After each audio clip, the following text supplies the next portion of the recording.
Hello students, मैं सुधांशु स्वागत करता हूं आपका आशीष तिवारी यूट्यूब चैनल पर।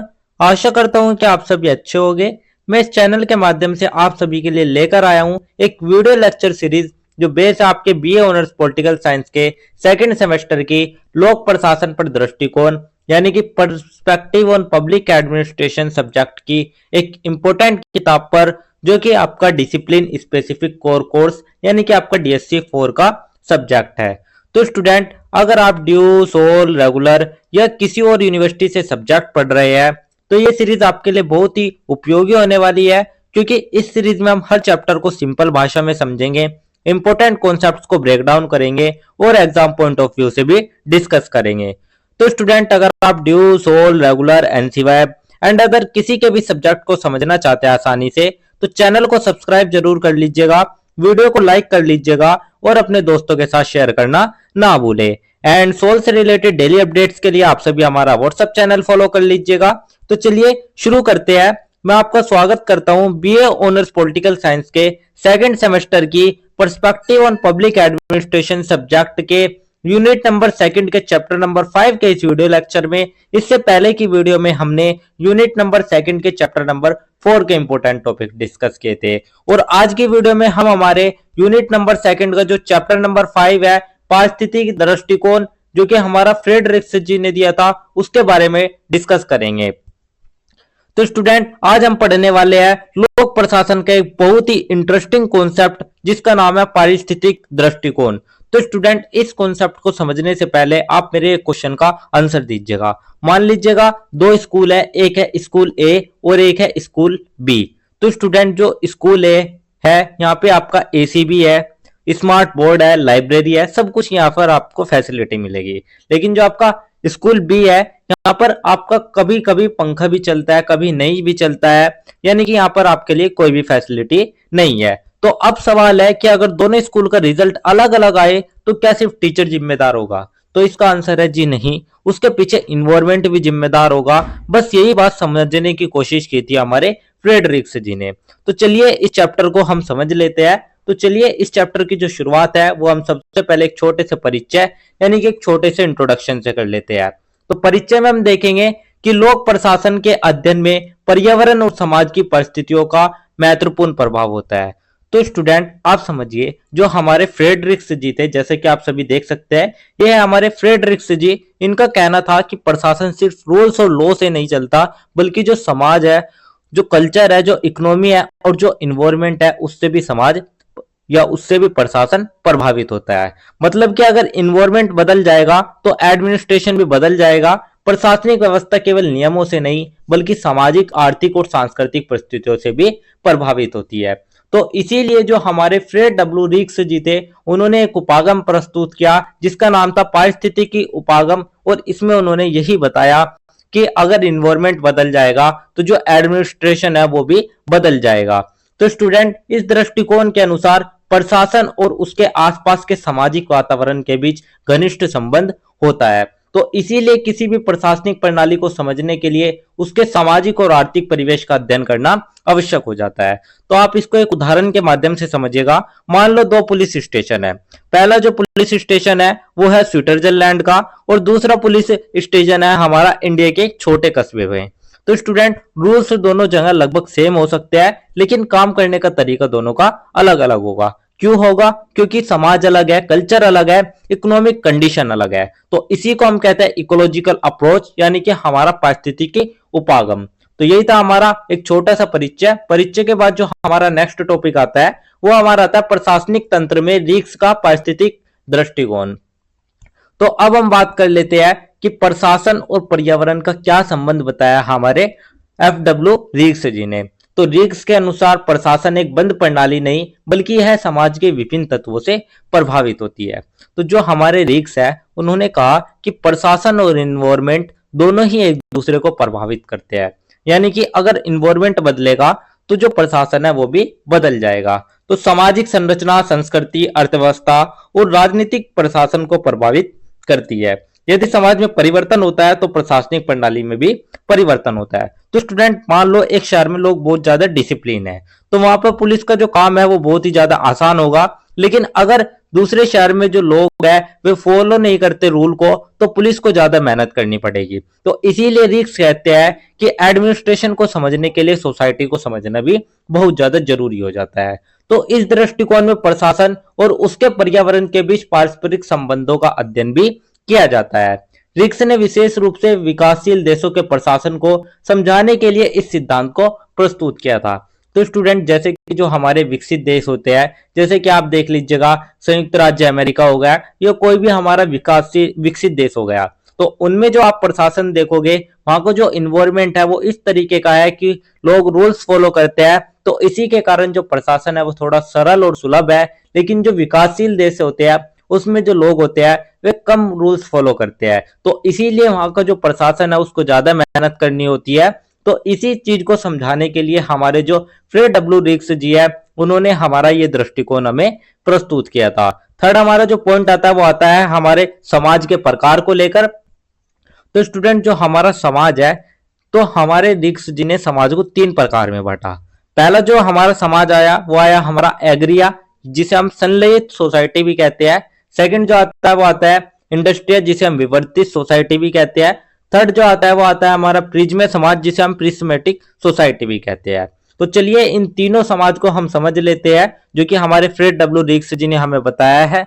तो सबसे पहला जो हमारा आता है एग्रिया समाज या एप्रिया समाज भी आप इसको कह सकते हैं। वैसे तो अगर सही मायने में देखें इसकी जो स्पेलिंग होती है वो एग्रिया समाज की होती है। तो सबसे पहले हम एग्रिया समाज की बात करेंगे। इसे हम पारंपरिक समाज भी कहते हैं। तो यह पारंपरिक समाज होता है, इसमें सामाजिक, आर्थिक और प्रशासनिक कार्य एक दूसरे से अलग नहीं होते, संस्थाएं स्पष्ट रूप से विकसित नहीं होती। यानी कि स्टूडेंट, ये जो हमारा समाज है यह ट्रेडिशनल सोसाइटी होती है। यहाँ पर सब चीजें मिक्स होती है। एग्जाम्पल अगर आप देखें, गांव में आपने देखा होगा किसान जो होता है वही हमारा पंचायत सदस्य होता है और वही नेता होता है। मतलब कि सब रोल्स क्लियर नहीं होते, इसी को कहते हैं हम एग्रिया समाज या एप्रिया समाज। सेकंड हमारा आता है इंडस्ट्रिया समाज। इंडस्ट्रिया समाज कौन सा है, अब आप उसको समझिएगा, जिसे हम आधुनिक समाज भी कहते हैं। यह आधुनिक और विकसित समाज होता है। इसमें विभिन्न संस्थाएं स्पष्ट रूप से अलग अलग कार्य करती है, प्रशासन अधिक संगठित और दक्ष होता है। तो स्टूडेंट, जो हमारा इंडस्ट्रियल सोसाइटी है यह मॉडर्न और डेवलप्ड सोसाइटी होती है। यहाँ पर हर काम अलग अलग डिपार्टमेंट करता है। जैसे कि आप शहर में देखिए, जो पुलिस है वो लॉ ऑर्डर का काम करेगी, हॉस्पिटल हेल्थ का काम करेगी और स्कूल एजुकेशन का। यानी कि सबका काम क्लियर है और इसी को हम कहते हैं इंडस्ट्रियल समाज। तो एग्रिया समाज में तो एक ही व्यक्ति सभी काम करता है। इंडस्ट्रियल समाज में सबका कार्य अलग अलग होता है। फिर आता है हमारा थर्ड समाज, जिसे हम प्रिज्मे समाज या मिश्रित समाज भी कहते हैं। तो यह पारंपरिक और आधुनिक समाज के बीच की स्थिति होती है।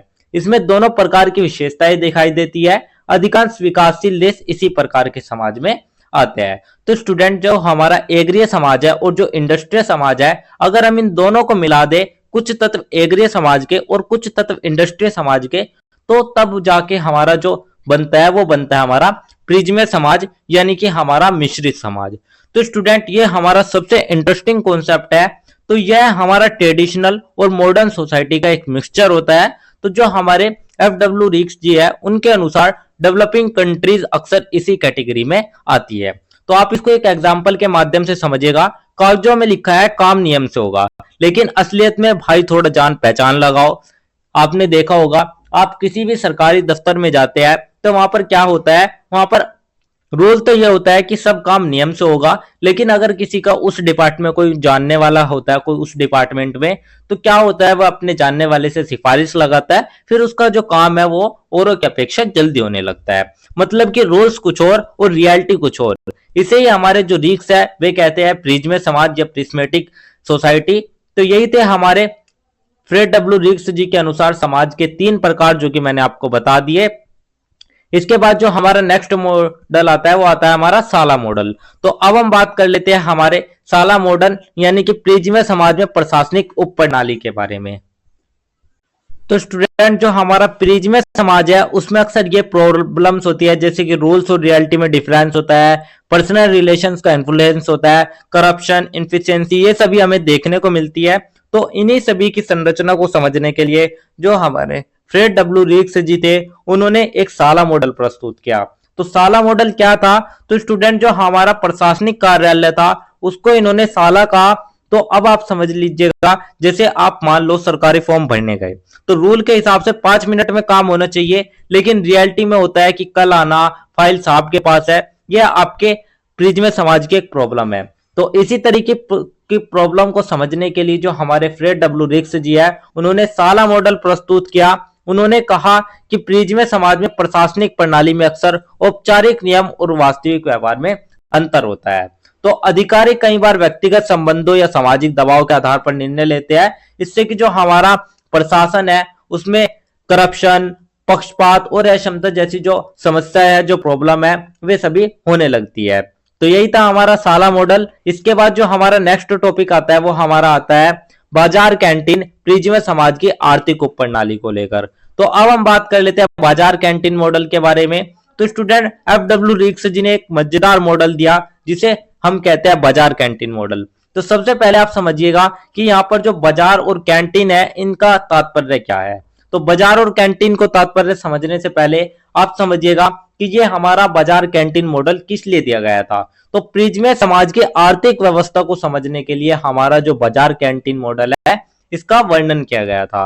तो अब आप समझ लीजिएगा बाजार और कैंटीन का अर्थ। तो सबसे पहले आप समझिएगा बाजार को। तो बाजार आधुनिक अर्थव्यवस्था का प्रतीक है जहां वस्तुओं का लेन देन नियमों के अनुसार होता है।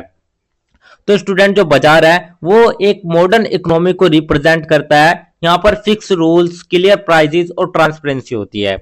एग्जाम्पल के लिए अगर आप देखें, आप ऑनलाइन शॉपिंग देखें, आपने प्राइस देखा, ऑर्डर किया और प्रोडक्ट आ गया, यानी कि जो प्राइस आपने देखा उसी प्राइस में आपने ऑर्डर किया और उसी प्राइस में आपका प्रोडक्ट आ गया। तो बाजार जो होगा वो एक मॉडर्न इकोनॉमी को रिप्रेजेंट करता है यहाँ पर। सेकंड आता है हमारा कैंटीन। कैंटीन की अगर हम बात करें तो कैंटीन पारंपरिक व्यवस्था का प्रतीक है जहां लेन देन व्यक्तिगत संबंधों और अनौपचारिक तरीकों से होता है। तो कैंटीन यह एक ट्रेडिशनल सिस्टम को रिप्रेजेंट करता है। यहाँ पर जो रूल्स है वे क्लियर नहीं होते। जैसे आप देखें, गांव की दुकान है, आप पूछते हो भैया कितने का है, तो दुकानदार कहता आपके लिए 50 रुपए का। मतलब प्राइस भी रिलेशन के हिसाब से बदल सकता है। जो उसका जानकार होगा वो उसको सस्ता देगा और जो अनजान होगा उसको वो महंगा देगा। तो रिक्स ने कहा कि डेवलपिंग कंट्रीज में बाजार और कैंटीन दोनों सिस्टम ही एक साथ चलते हैं।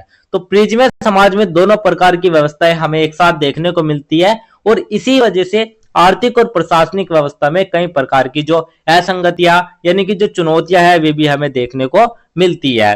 तो यही था हमारा बाजार कैंटीन मॉडल। इसके बाद जो हमारा नेक्स्ट टॉपिक आता है वो हमारा ओवरऑल पूरे आंसर का एक छोटा सा निष्कर्ष आता है। तो निष्कर्ष में हम देखेंगे फ्रेड रिक्स का पारिस्थितिक दृष्टिकोण लोक प्रशासन के अध्ययन में एक महत्वपूर्ण योगदान है। तो स्टूडेंट इस चैप्टर से हमने 3 इंपॉर्टेंट बातें सीखने को मिली। सबसे पहला ये कि जो प्रशासन है वो इन्वायरमेंट से प्रभावित होता है।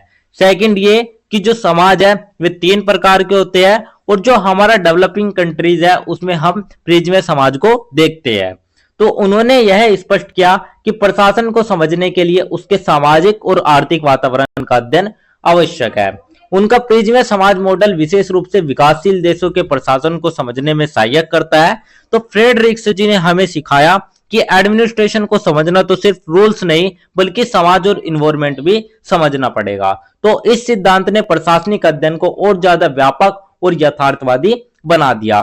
तो यही था हमारा एक छोटा सा निष्कर्ष, जिसके साथ ही हमारा यूनिट नंबर 2 का चैप्टर नंबर 5 भी कंप्लीट होता है और इसी के साथ ही हमारी यूनिट नंबर 2 भी कंप्लीट होती है। क्योंकि यूनिट नंबर 2 में हमारे टोटल 5 ही चैप्टर थे जो कि मैंने आपको एक्सप्लेन कर दिया है। तो ये थी आपकी 2nd यूनिट जिसके इंपॉर्टेंट टॉपिक्स मैंने आपको शॉर्ट्स में एक्सप्लेन कर दिए हैं। अगर किसी स्टूडेंट को ये नोट्स चाहिए होंगे तो आप हमारे टेलीग्राम चैनल को ज्वाइन कर लीजिएगा, वहां पर आपको ये नोट्स मिल जाएंगे। एंड अगर किसी भी स्टूडेंट का कोई डाउट या क्वेरी होती है तो आप हमारे कमेंट सेक्शन में या इंस्टा पेज को फॉलो करके भी पूछ सकते हैं। डेली अपडेट्स के लिए आप सभी हमारा व्हाट्सएप चैनल ज्वाइन कर लीजिएगा। और अगर आपको लेक्चर उपयोगी लगा तो वीडियो को लाइक करें, चैनल को सब्सक्राइब करें और अगले अध्याय